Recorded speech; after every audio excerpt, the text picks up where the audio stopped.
নমস্কার সবাইকে, কেমন আছেন সবাই? আজ আমি আপনাদের গলদা চিংড়ি দিয়ে একটা অপূর্ব স্বাদের রেসিপি শেয়ার করব। দুদিন নানা অসুবিধার কারণে কোনো রান্নার ভিডিও পোস্ট করতে পারিনি।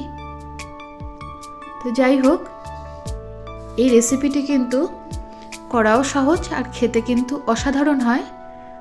গরম ভাত, ফ্রাইড রাইস সব কিছুর সাথেই কিন্তু খুবই ভালো লাগে খেতে।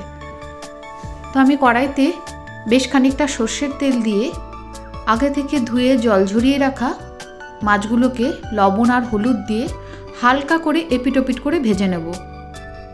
মাছগুলো কিন্তু ভাজার সময় খেয়াল রাখবেন বেশি কড়া করে যেন ভাজা না হয়, এতে মাছ শক্ত হয়ে যাবে আর ঝোলে দিলে এর টেস্টটা অতটা ভালো হবে না। যে কোনো মাছই একটু হালকা করে ভেজে নিতে হয়, যেগুলো ঝোলের মাছ। তো যাই হোক, মাছগুলোকে আমি হালকা করে এপিটোপিট করে ভেজে নিয়ে একটা পাত্রে তুলে রাখলাম।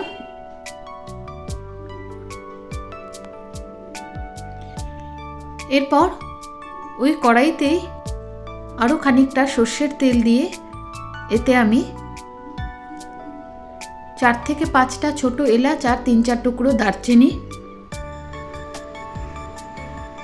ফোড়ন দেব।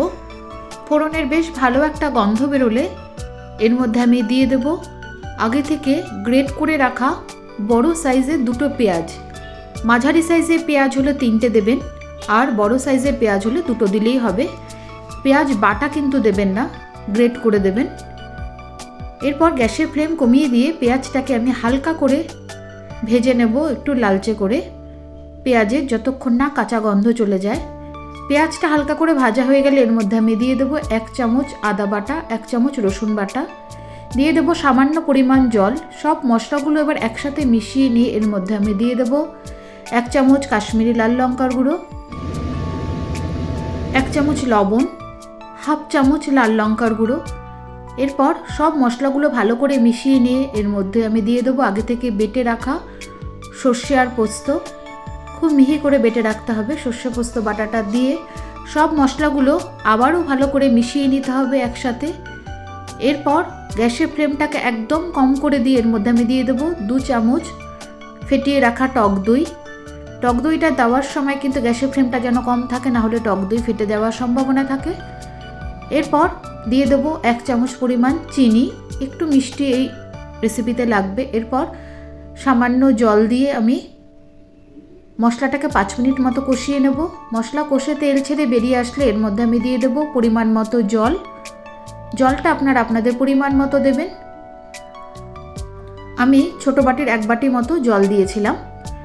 এরপর মাছগুলোকে সব ঝোলের মধ্যে দিয়ে বেশ খানিকক্ষণ গ্যাসের ফ্লেম কম করে দিয়ে মাছটাকে ফুটিয়ে নেব। মাছের ঝোলটা ফুটে গেলে সব শেষে আমি কড়াইয়ের ঢাকনা খুলে এর মধ্যে আমি দিয়ে দেবো ছোটো বাটির 1 বাটি পরিমাণ নারকোলের দুধ। আমি নারকোল কুড়িয়ে রেখে 5 মিনিট মতো গরম জলে ভিজিয়ে রেখে হাত দিয়ে চেপে এই নারকোলের দুধটা বের করে নিয়েছিলাম। বাজার থেকে কেনা নারকোলের দুধ নয় এটা। রেসিপিটি একদম তৈরি।